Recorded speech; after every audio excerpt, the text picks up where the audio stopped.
Hello বন্ধুরা, welcome to my YouTube channel Mathematical Acumen. আজকে আমরা ম্যাথামেটিক্সের নতুন কিছু বিষয় সম্পর্কে আলোচনা রাখব। আজকে আমরা শিখব ক্লাস 10। ক্লাস 10-এর ম্যাথামেটিক্সের খুব ছোট্ট একটা পোর্শন। আজকে আমরা রাখবো কি না, তোমরা দেখতেই পাচ্ছ ক্লাস 10-এর কি লম্ববৃত্তাকার চোখ। লম্ববৃত্তাকার চোখ বা রাইট সার্কুলার সিলিন্ডার। এই লম্ববৃত্তাকার চোখ বা রাইট সার্কুলার সিলিন্ডার সম্পর্কে জানতে গেলে আমাকে কিছু বেসিক জানতে হবে। বেসিকের মধ্যে সব থেকে আমাকে জানতে হবে কি, যে লম্ববৃত্তাকার চোঙটা অ্যাকচুয়ালি কি ধরনের ফিগার। সবার ফার্স্টে বলি, লম্ববৃত্তাকার চোঙ হচ্ছে আমাদের 3 ডাইমেনশনাল ফিগার। 3 ডাইমেনশনাল ফিগার বা 3D ফিগার। যে কোনো 3D ফিগার, এখানে তোমাকে আরো একটা জিনিস শিখতে হবে যে 3D ফিগার আর 2D ফিগার বা 2 ডাইমেনশনাল ফিগার, এদের মধ্যে পার্থক্যটা কি। 2 ডাইমেনশনাল ফিগার আর 3 ডাইমেনশনাল ফিগারের মধ্যে পার্থক্যটা আমাদের কি। তো একটা 2 ডাইমেনশনাল ফিগারে যদি আমরা দেখি, ধরো আমি যেহেতু লম্ববৃত্তাকার চোঙ করছি, তো লম্ববৃত্তাকার চোঙের রেসপেক্টেই বলছি তোমাদের, যে একটা 2 ডাইমেনশনাল ফিগার আমি ধরলাম যে একটা বৃত্ত। 2 ডাইমেনশনাল ফিগার একটা বৃত্ত। এই একটা বৃত্তের উপরে যদি আমি সেম মাপের কতগুলো বৃত্ত বসাতে থাকি, কি বললাম না, একটা 2 ডাইমেনশনাল ফিগারে একটা বৃত্ত আছে, সেই 2 ডাইমেনশনাল ফিগারের একটা বৃত্তের উপরে যদি আমি সেম মাপের কতগুলো বৃত্ত বসাতে থাকি, তবে যে ফিগারটা তৈরি হয় সেটা আমার লম্ববৃত্তাকার চোঙ বা সেটা 3 ডাইমেনশনাল ফিগারে চলে আসে। কি বললাম, একটা 2 ডাইমেনশনাল ফিগার ছিল বৃত্ত, এর উপরে আমি সেম মাপের কতগুলো বৃত্ত বসাতে বসাতে চলে গেছে, সেম মাপের। তো যে ফিগারটা আমার তৈরি হয়েছে বসানোর ফলে, সেটা কি হয়েছে, 3 ডাইমেনশনাল ফিগার হয়ে গেছে। কি করে 3 ডাইমেনশনাল ফিগার হয়েছে দেখো, তার মানে আমি একটা জিনিস বুঝতে পেরেছি এখানে, যে একটা 2 ডাইমেনশনাল ফিগার আর একটা 3 ডাইমেনশনাল ফিগারের মধ্যে পার্থক্য কি বলতো। একটা 2 ডাইমেনশনাল ফিগার এবং একটা 3 ডাইমেনশনাল ফিগারের পার্থক্য হচ্ছে যে 3 ডাইমেনশনাল ফিগার যখন তুমি করেছো, একটা বৃত্তের উপরে সেম মাপের কতগুলো বৃত্ত যে বসিয়েছো, তখন কি হয়েছে, বৃত্তটার হাইটটা বেড়ে গেছে।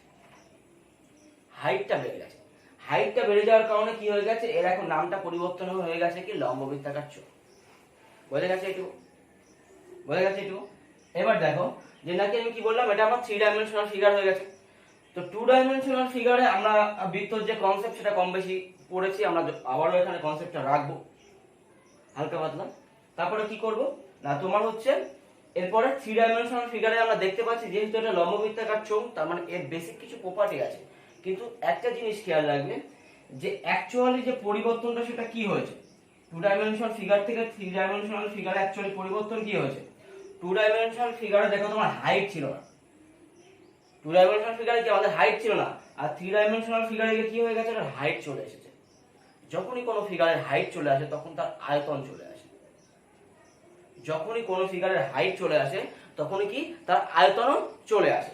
এবার দেখো আমরা বেসিক কিছু কনসেপ্ট আমরা এখানে যাব, যে লম্ববৃত্তাকার চোঙের যে প্রপার্টি আমাদের ক্লাস 10-এ লাগবে, সেই ক্লাস 10-এ লম্ববৃত্তাকার চোঙের প্রপার্টিগুলি সম্পর্কে জাস্ট আমরা এখন আলোচনা রাখবো। তো সবার ফার্স্টে আমরা কাজ করে একটা লম্ববৃত্তাকার চোঙ এঁকে। কি বললাম, যে আমার একটা বৃত্ত ছিল, এই বৃত্তটার উপরে সেম মাপের কতগুলি বৃত্ত বসিয়ে নিয়ে যে ফিগারটা আমার তৈরি হয়, সেটা কি হয়, আমার হচ্ছে লম্ববৃত্তাকার চোঙ তৈরি হয়। তার মানে আমি একটা জিনিস এখানে বুঝতে পারছি, যে লম্ববৃত্তাকার চোঙের যে প্রপার্টি সেটা সাধারণত আমার কিসের থেকে আসতে হবে, তাহলে বৃত্ত থেকে আসতে হবে। বৃত্তর যে প্রপার্টি রয়েছে তাকে কিছু কম বেশি মোটিভেট করে নিয়ে বা হচ্ছে কোন একটা কনসেপ্ট এর সঙ্গে অ্যাড করিয়ে নিয়ে আমরা কি করব, লম্ববৃত্তাকার চোঙের প্রপার্টিতে আসবো, তাই তো। এবার দেখো তাহলে আমরা কি করছি, যদি আমরা দেখি যে বৃত্ত থেকে শুরু করে একদম বেসিক যে কনসেপ্ট, সেই কনসেপ্ট থেকে শুরু করে আমরা আস্তে আস্তে আস্তে আস্তে আস্তে আমার যে প্রপার্টি লাগবে সেই প্রপার্টি কনসেপ্টে যাব। এবার দেখো যে আমরা যদি দেখি বৃত্তটার কি হয়, একটা সেন্টার হয়, ঠিক আছে, একটা কি হয়, ব্যাসার্ধ হয়, ব্যাসার্ধ কি ধরা হয়, আর ধরা হয়, তাই তো। আর বৃত্তের একটা পরিধি হয়, পরিধির প্রপার্টি কি, 2 πr। আর যদি আমরা বলি বৃত্তের ক্ষেত্রফলের প্রপার্টি কি হয়, পাই আর স্কয়ার। বৃত্তের যদি ক্ষেত্রফল চাই তাহলে সেটা কি হয়, আমাদের পাই আর স্কয়ার। এটুকু কনসেপ্ট আমরা মোটামুটি বৃত্ত থেকে জানি। এটুকু জানলেই আমরা লম্ববৃত্তাকার চোঙ সম্পর্কে পুরোপুরি আইডিয়ায় আসতে পারবো। এটুকু জানলে আমাদের লম্ববৃত্তাকার চোঙটা মোটামুটি কনসেপ্ট চলে আসবে। এবার তুমি দেখো যে আমাদের কি, যে আমরা বললাম যে এর উপরে সেম মাপের কতগুলি বৃত্ত আমি বসাচ্ছি।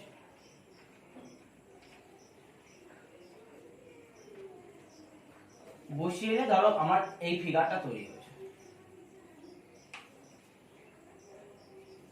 এই ফিগারটা আমার তৈরি হয়েছে। একটা বৃত্তের উপরে সেম মাপের আমি কতগুলো বৃত্ত বসিয়ে যে ফিগারটা আমরা পেয়েছি সেটা কিনা এই ফিগারটা আমরা পেয়েছি, এটাকে বলবো আমরা লম্ববৃত্তাকার চোখ। একটা লম্ববৃত্তাকার চোখের উদাহরণ দাও দেখি কি আছে, কি হবে?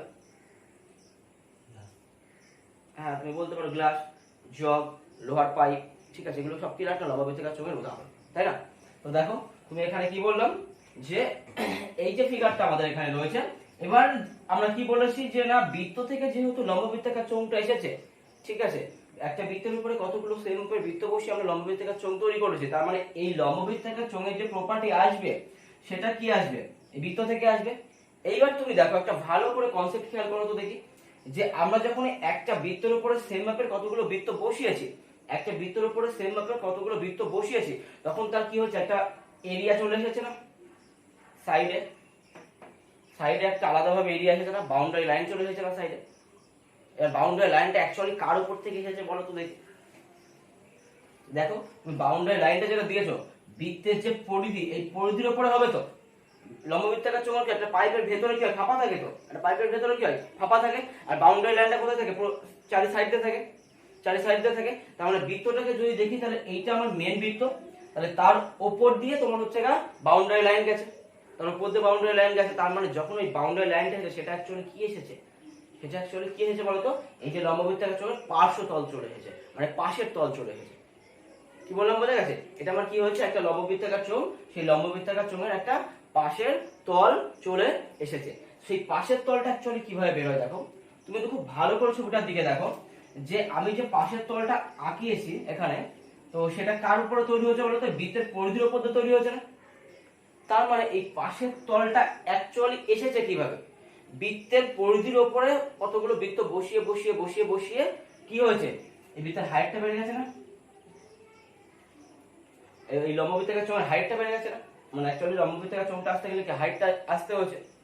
যেহেতু হাইটটা আসতে হয়েছে, তাহলে আমরা কি করব না সোজাসুজি এই যে বৃত্তের পরিধি, বৃত্তের পরিধির সঙ্গে তোমার হাইটটা বেড়েছে, বৃত্তের পরিধির সঙ্গে তো হাইটটা বেড়েছে, তবেই তো তোমার পার্শ্বতলটা এসেছে, হ্যাঁ কি না? বৃত্তের পরিধির সঙ্গে হাইটটা বাড়ার জন্য তবেই তোমার পার্শ্বতলটা চলে এসেছে। তাহলে আমি বলতে পারি যে লম্ববৃত্তাকার চোঙ, সেই লম্ববৃত্তাকার চোঙের ব্যাসার্ধ যদি আমার কি হয় না আর হয়। কি বললাম ভালো করে খেয়াল করবে এই জায়গাটাতে, আমাদের পুরো কনসেপ্ট। লম্ববৃত্তাকার চোঙের ব্যাসার্ধটা যদি আমার আর হয় এবং হাইটটা যদি আমার এইচ হয়, কি বললাম বোঝা গেছে? তাহলে এর যে পার্শ্বতল, কি বললাম, এর যে পার্শ্বতল, এর পার্শ্বতলের প্রপার্টি কি হবে? আবার এর পার্শ্বতলের প্রপার্টি কি হবে? কি বললাম, পার্শ্বতলটা কার থেকে আসে? পার্শ্বতলটা আসে বৃত্তের পরিধির সঙ্গে হাইটটা বাড়িয়ে। বৃত্তের হচ্ছে তোমার পরিধির প্রপার্টি কি? 2 পাই আর, 2 পাই আর। তাহলে বলতে পারি পার্শ্বতলটা কি থেকে আসলো? বৃত্তের পরিধির সঙ্গে জাস্ট হাইটটা গুণ করে। কি বললাম বোঝা গেছে? তাহলে যে লম্ববৃত্তাকার চোঙ, সেই লম্ববৃত্তাকার চোঙের যে আমার পার্শ্বতল বা তুমি যাকে বলতে পারো বক্রতল, ঠিক আছে, পার্শ্বতল বা বক্রতল যদি বলো না কেন, তবে তার যে ক্ষেত্রফলের প্রপার্টি চলে আসে, সেটা কি আসে না তোমার যে পরিধি, বৃত্তের যে পরিধি, পরিধির সঙ্গে হাইটটা গুণ করলে যেটা আসে সেটা এত বর্গ একক। দেখো তো এটা বুঝলে কিনা? তাহলে আমরা একটা প্রপার্টি শিখলাম না লম্ববৃত্তাকার চোঙ, এই লম্ববৃত্তাকার চোঙের কি করলাম না লম্ববৃত্তাকার চোঙের যে পার্শ্বতল, সেই লম্ববৃত্তাকার চোঙের পার্শ্বতল সম্পর্কে এখানে শিখলাম। লম্ববৃত্তাকার চোঙের পার্শ্বতলের প্রপার্টি আমাদের কি না কনসেপ্ট বুঝে বুঝে পড়বে, দেখবা আপনা আপনি ম্যাথমেটিক্স উঠে যাবে। কি বললাম বোঝা গেছে? কনসেপ্ট বুঝে বুঝে পড়লে ম্যাথমেটিক্স আপনা আপনি হয়ে যাবে তোমাদের। এবার দেখো তুমি যে আমরা কি দেখলাম এখান থেকে, লম্ববৃত্তাকার চোঙের যে পার্শ্বতল, পার্শ্বতলের প্রপার্টি আমরা কি দেখে বুঝতে পারলাম না ওর যে পরিধি বৃত্তের, সেই পরিধির সঙ্গে হাইটটা জাস্ট গুণ করলে যেটা হয় সেটা আমার কি হয়ে যায় না লম্ববৃত্তাকার চোঙের হচ্ছে পার্শ্বতল।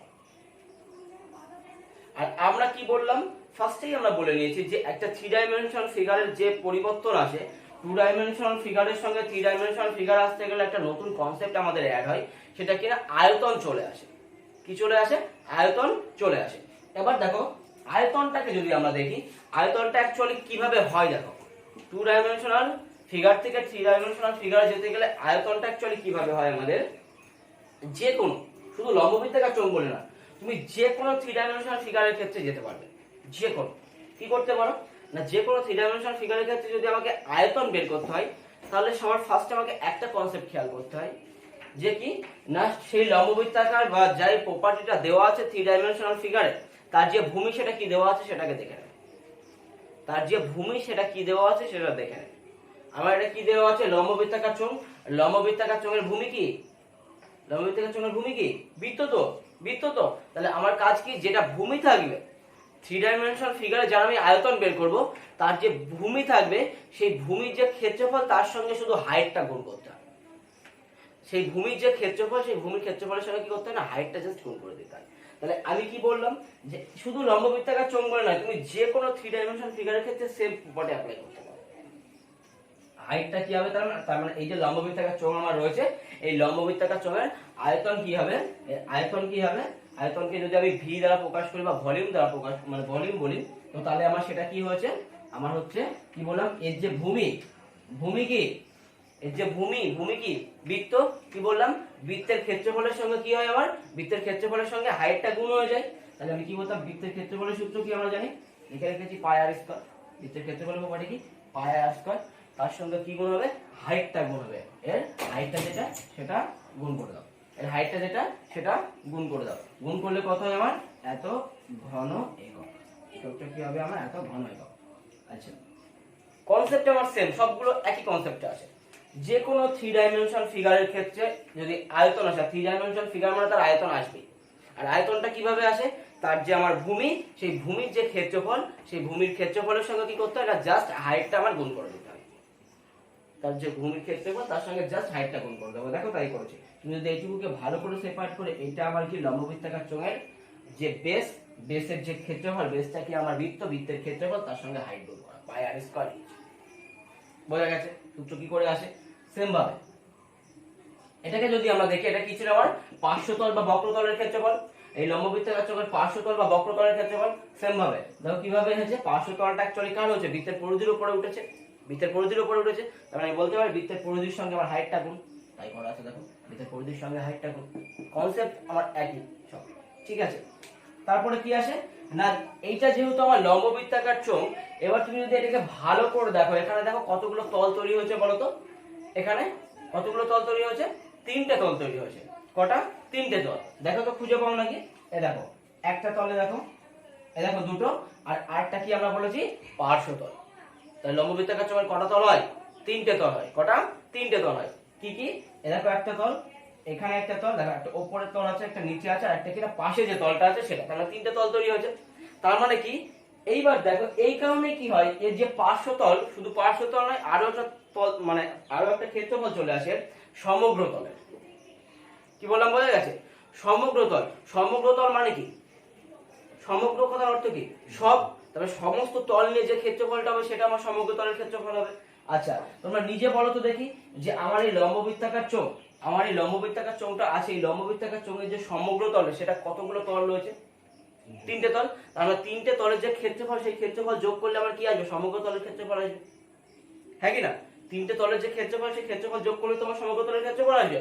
দেখো তো তাহলে এখানে বুঝতে পারি কিনা সমগ্র তলের ক্ষেত্রফল, বা এরকম বলতে পারি টোটাল সারফেস এরিয়া, ঠিক আছে, বা সমগ্র তলের ক্ষেত্রফল, ঠিক আছে।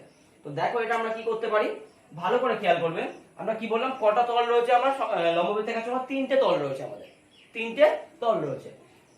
এবার যদি আমরা দেখি 3টে তলের মধ্যে এই তলটা কি দেখতে, এটা কি ধরনের তল, বৃত্তাকার না, উপরেরটা নিচেরটা কি বৃত্তাকার তল। তার মানে আমি বলতে পারি যে সমগ্র তলটা এসেছে সেটা কি না, একটা পার্শ্বতল, ভালো করে বুঝবে, একটা পার্শ্বতল আর নাকি দুটো বৃত্তের, দুটো বৃত্তাকার তল রয়েছে।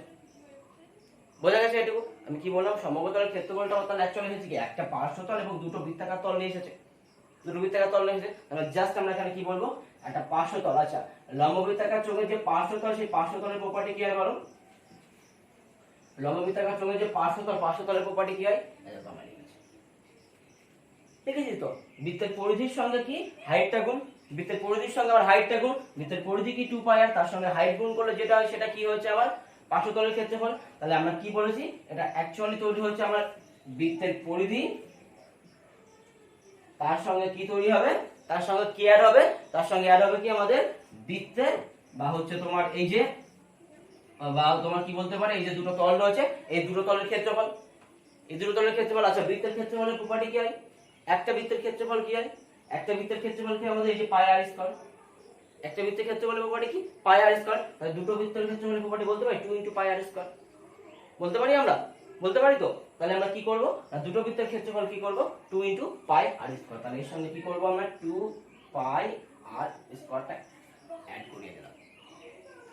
এবার এটাকে সিম্পলিফাই করে নিয়ে আমাদের যে ফিগারটা আসবে সেটাই হচ্ছে আমাদের সমগ্রতলের ক্ষেত্রফল। এবার এটাকে সিম্পলিফাই করলে কি আসে দেখো তো। আচ্ছা দুটোর মধ্যে কমন কে আছে, কমন কে আছে, দুটোর মধ্যে কমন রয়েছে 2 পাই আর পুরোপুরি কমন রয়েছে, তার মানে আমরা কি করতে পারি দুটোর মধ্যে থেকে 2 পাই আরটাকে কমন নিয়ে নিতে পারি, হ্যাঁ কি না। তাহলে দেখো আমরা 2 পাই আরটাকে কমন নিলাম দুটোর মধ্যে থেকে, তাহলে এখানে পড়ে থাকলো কি, এখানে পড়ে থাকলো কি দেখো তো, এখানে দেখো একটা h পড়ে আছে, একটা h পড়ে আছে, আর এখানে দুটো আর ছিল তার থেকে একটা বাইরে বের করি তাহলে একটা আর পড়ে আছে। দেখো তো প্রপার্টি আসতে পেরেছি কিনা, প্রপার্টি আসতে পেরেছি যে লম্ববৃত্তাকার চোঙের যে সমগ্র তলের ক্ষেত্রফল বা টোটাল সারফেস এরিয়া আমরা যাই বলি না কেন তার যে প্রপার্টি সেটা কি আসলো, সেটা আসলো কি আমার 2 পাই আর ইনটু আর প্লাস এইচ। অবশ্যই এটার একক কি হবে আমাদের বর্গ। লম্ববৃত্তাকার চোঙের যে টোটাল সারফেস এরিয়া তার প্রপার্টি আমাদের কি আসলো 2 পাই আর ইনটু আর প্লাস এইচ বর্গ একক। আর লম্ববৃত্তাকার চোঙের যে পার্শ্বতল, পার্শ্বতলের প্রপার্টি বা বক্রতল এটাকে বলা হয়, ঠিক আছে, পার্শ্বতল বা বক্রতল বলা হয় এটাকে, তাহলে এর প্রপার্টি কি আসলো না 2 পাই আর ইনটু এইচ, আর আয়তন কি আসলো পাই আর স্কয়ার এইচ। এই হচ্ছে বেসিক প্রপার্টি, একদম এই প্রপার্টি গুলো একদম বেসিক প্রপার্টি। আমরা এর সঙ্গে আরো ছোট ছোট কিছু কনসেপ্ট অ্যাড করিয়ে নিয়ে আমরা এগোবো আস্তে আস্তে। আমরা এর সঙ্গে আরো কিছু ছোট ছোট কনসেপ্ট অ্যাড করিয়ে নিয়ে এগোবো। প্রপার্টি যদি ভালো করে বোঝা যায় আমাদের তাহলে কোনো অসুবিধাই হবে না। কনসেপ্ট প্রপার্টি মুখস্থ করতে হয় না, প্রপার্টি বেসিক অনুযায়ী কনসেপ্ট অনুযায়ী ভেঙে ভেঙে যদি আমরা পড়ি তো আমাদের আপনা আপনি মাথায় থেকে যায়। বোঝা গেছে? ভালো করে একটু দেখে নাও তোমরা একটু। আমরা এর যে আরেকটু লেভেল আছে আমরা সেই লেভেলটাকে আরেকটু বাড়িয়ে নিয়ে ক্যালকুলেশনটা বা প্রপার্টিটা বলবো। সেম ভাবে আমরা কি শিখবো, সেম ভাবে আমরা শিখবো এবার হচ্ছে এই লম্ববৃত্তাকার চোঙের একটু মডারেট ভার্সন। আমাদের ক্লাস 10 এ যেটুকু আছে আমরা সেটুকুই রাখবো, আরো অনেক কনসেপ্ট হয় আমাদের, আমাদের ক্লাস 10 এ সেগুলো লাগবে না। তো দেখো সেম ভাবে আমরা কি করতে পারি, লম্ববৃত্তাকার চোঙটাকে আমরা কাজ করে আরো একবার এঁকে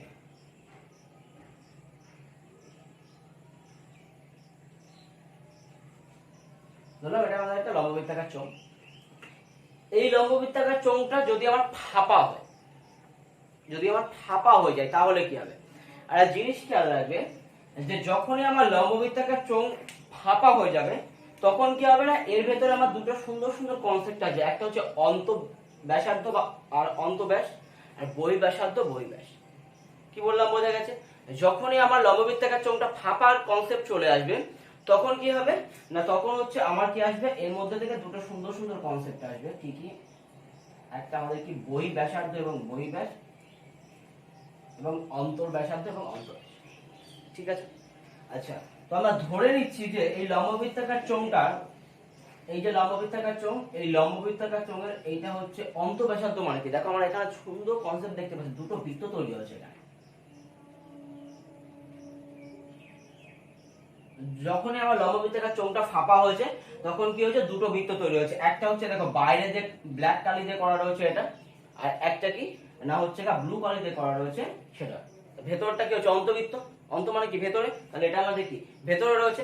আর এটা আমাদের কি, এটা আমাদের হচ্ছে বহিঃব্যাসার্ধ, ঠিক আছে, বা বহিঃব্যাস আসবে এখান থেকে বা বহিঃব্যাসার্ধ আসবে, বহির্বৃত্ত রয়েছে।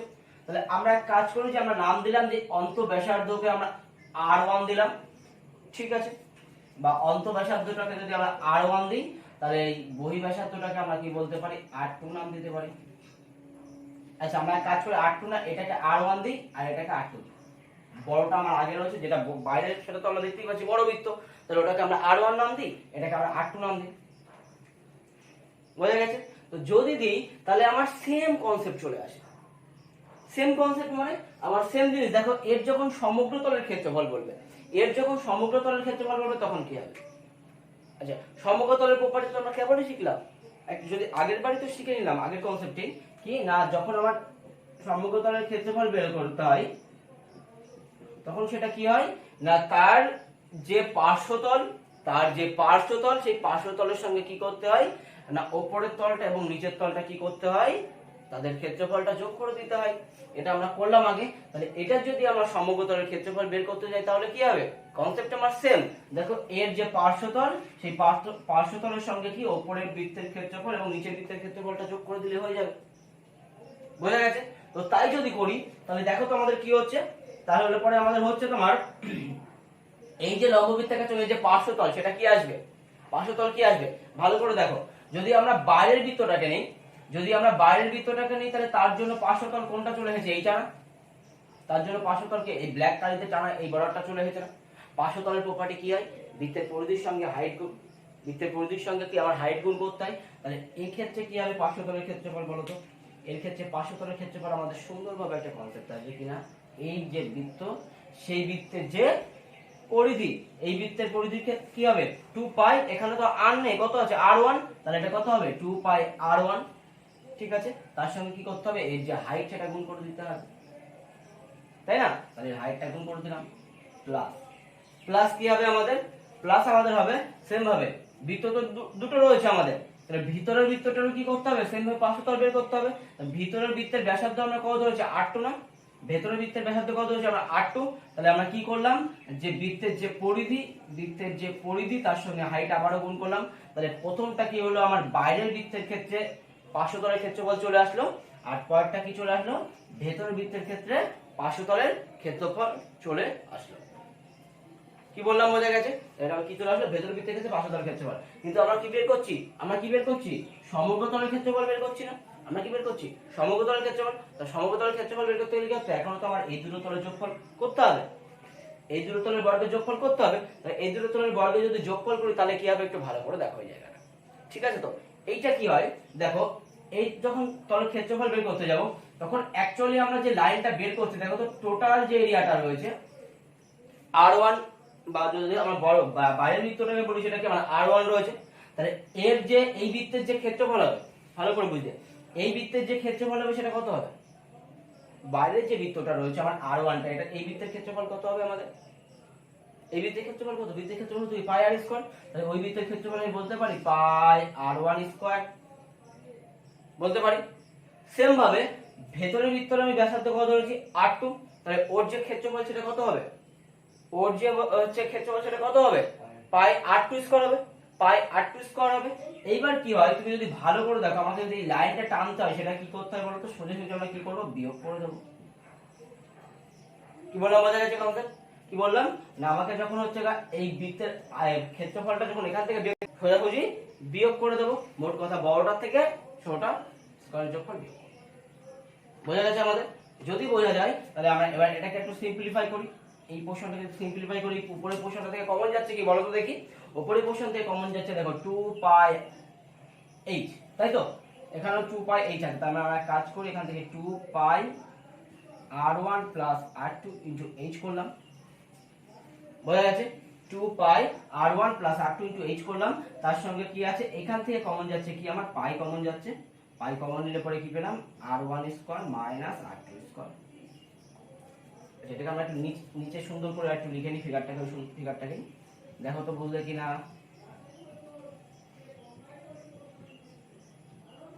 r1 square minus r2 square এত। তাহলে এটা আমরা কি করলাম, টোটাল সারফেস এরিয়া বের করলাম কার না, ফাঁপা চোঙের, একটা ফাঁপা লম্ববৃত্তাকার চোঙের টোটাল সারফেস এরিয়া বের করেছি। তাহলে তার যে ক্ষেত্রফল সেটা কি হলো, এত বর্গ একক। দেখো মোটামুটি আমাদের কনসেপ্ট বোঝা গেল কিনা,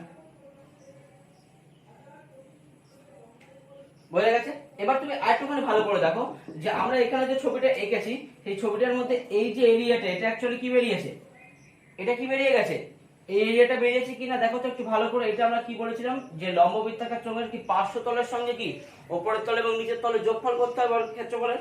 তো তাই যদি করি তাহলে এইটা আমার যে ফাঁপা লম্ববৃত্তাকার চোঙটা পার্শ্বতলের ক্ষেত্রফল না, এই এরিয়াটা কি আমার যে ফাঁপা লম্ববৃত্তাকার চোঙটা পার্শ্বতলের ক্ষেত্রফল, তো তার পার্শ্বতলের ক্ষেত্রফল যদি হয় তাহলে আমরা এটাকে কি বলতে পারি না, এই এরিয়াটা যদি আমাকে আলাদাভাবে বের করে নিতে বলে যে আমার একটা লম্ববৃত্তাকার ফাঁপা চোঙ রয়েছে, সেই লম্ববৃত্তাকার ফাঁপা চোঙের যে পার্শ্বতল, সেই পার্শ্বতলের ক্ষেত্রফল যদি বের করতে হয় তাহলে এটা অলরেডি আমরা এইখানে বের করে নিয়েছি। সেটা কি হয় আমার, সেটা হয়ে যায় হচ্ছে 2 পাই r1 plus r2 into h, এত বর্গ একক।